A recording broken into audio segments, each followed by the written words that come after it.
ಬ್ರಹ್ಮಾವರದಲ್ಲಿ ರಾಜ್ಯ ಸರ್ಕಾರಿ ಎನ್ಪಿಎಸ್ ನೌಕರರ ಸಂಘದಿಂದ ಭುಗಿಲಿದ್ದ ಬೇಡಿಕೆಯ ಪ್ರತಿಭಟನೆ ಜಾಥಾ ಸೋಮವಾರ ಸಂಜೆ ಬೈಕಾಡಿ ದುರ್ಗಾಪರಮೇಶ್ವರಿ ದೇವಸ್ಥಾನದಿಂದ ರಾಷ್ಟ್ರೀಯ ಹೆದ್ದಾರಿ 66ರಲ್ಲಿ ಪಂಜಿನ ಮೆರವಣಿಗೆ ಮೂಲಕ ಸಾಗಿ ಬಂದು ಬ್ರಹ್ಮಾವರ ಬಸ್ ನಿಲ್ದಾಣದ ಬಳಿ ಸಭೆ ಜರುಗಿತು. ಈ ಸಂದರ್ಭ ರಾಜ್ಯಾಧ್ಯಕ್ಷ ಶಾಂತಾರಾಮ ಮಾತನಾಡಿ, ಕಳೆದ 16 ವರ್ಷದಿಂದ ನಮ್ಮ ಬೇಡಿಕೆಯಾದ ಎನ್ಪಿಎಸ್ ಬೇಡ, ಒಪಿಎಸ್ ಬೇಕು ಎನ್ನುವ ಹೋರಾಟಕ್ಕೆ ರಾಜ್ಯ ಸರ್ಕಾರ ಸ್ಪಂದಿಸುತ್ತಿಲ್ಲ. ಇದು ಸರ್ಕಾರಕ್ಕೆ ಯಾವುದೇ ಆರ್ಥಿಕ ಹೊರೆಯಾಗದ ಬೇಡಿಕೆ ನಮ್ಮದು.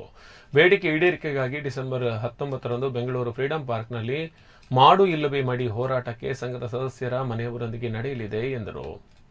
4 ಕಿಲೋಮೀಟರ್ ನಡೆದು ಬಂದ ಜಾಥಾ ಸಭೆಗೆ ಮುನ್ನ ಎನ್ಪಿಎಸ್ ಪ್ರತಿಕೃತಿಯನ್ನು ದಹಿಸಲಾಯಿತು. ಉಡುಪಿ ಜಿಲ್ಲಾ ಅಧ್ಯಕ್ಷ ರಾಘವ ಶೆಟ್ಟಿ ಮಾತನಾಡಿ, ರಾಜ್ಯದಲ್ಲಿ ಅತಿ ಹೆಚ್ಚು ಬೆಂಬಲ ಉಡುಪಿ ಜಿಲ್ಲೆಯಿಂದ ಸಿಗಲಿದೆ. ಸಹಸ್ರಾರು ಮಂದಿಯೊಂದಿಗೆ ಹೋರಾಟಕ್ಕೆ ನಮ್ಮ ಬೆಂಬಲ ಇದೆ ಎಂದರು.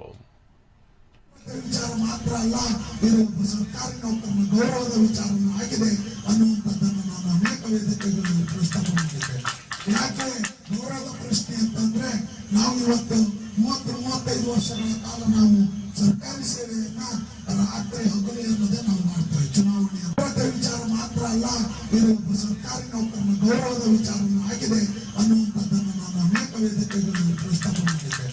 ಆ ನಿಟ್ಟಿನಲ್ಲಿ ನಿನ್ನೆ ದಿನ ನಡೆದಿರುವಂತಹ ಜಿಲ್ಲಾ ಕಾರ್ಯಕಾರಿಣಿಯಲ್ಲಿ ಒಂದು ನಿರ್ಣಯವನ್ನು ತೆಗೆದುಕೊಂಡಿದ್ದೇವೆ. ಮಾಡು ಇಲ್ಲವೇ ಮಡಿ ಹೋರಾಟದ ಪೂರ್ವಭಾವಿಯಾಗಿ